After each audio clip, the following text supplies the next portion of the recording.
ਉਹ ਦੌਰ ਬੜਾ ਹੀ ਸੋਹਣਾ ਸੀ।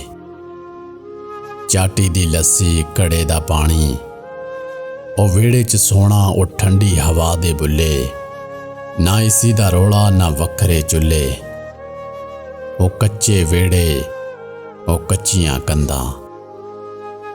ਉਹ ਦੌਰ ਬੜਾ ਹੀ ਸੋਹਣਾ ਸੀ।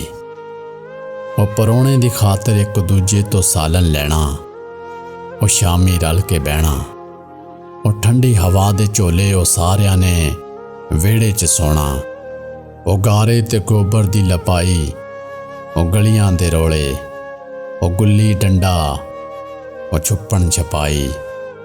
ਉਹ ਦੌਰ ਬੜਾ ਹੀ ਸੋਹਣਾ ਸੀ।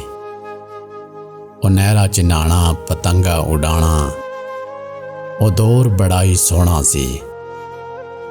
ਉਹ ਨਹਿਰਾਂ 'ਚ ਨਹਾਣਾ, ਉਹ ਪਤੰਗਾ ਉਡਾਣਾ, ਉਹ ਚੋਰੀ ਦੇ ਅੰਬ ਖਾਣਾ, ਉਹ ਨੀਂਦ ਵੀ ਆਣੀ ਤੇ ਫਿਰ ਵੀ ਨਾ ਸੌਣਾ।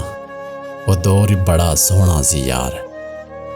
ਉਹ ਬਾਬਿਆਂ ਦੀ ਮਹਿਫਲ, ਉਹ ਰੇਡੀਓ ਦੇ ਗਾਣੇ, ਉਹ ਬਾਬਿਆਂ ਦੀ ਮਹਿਫਲ, ਉਹ ਰੇਡੀਓ ਦੇ ਗਾਣੇ, ਉਹ ਟੀਵੀ ਤੇ ਜੁਮੇਰਾਤ ਨੂੰ ਫਿਲਮਾਂ ਦੇ ਸਿਆਣੇ, ਉਹ ਸ਼ਾਮ ਨੂੰ ਘਰਾਂ ਦੇ ਵਿੱਚ ਬਹਿਣਾ, ਉਹ ਨਾਨੀ ਦੀ ਗੱਲਾਂ, ਉਹ ਕਹਾਣੀ, ਉਹ ਕਿੱਸੇ, ਉਹ ਖੁਦ ਵੀ ਹੱਸਣਾ ਤੇ ਸਭ ਨੂੰ ਹਸਾਣਾ। ਉਹ ਦੌਰ ਬੜਾ ਹੀ ਸੋਹਣਾ ਸੀ।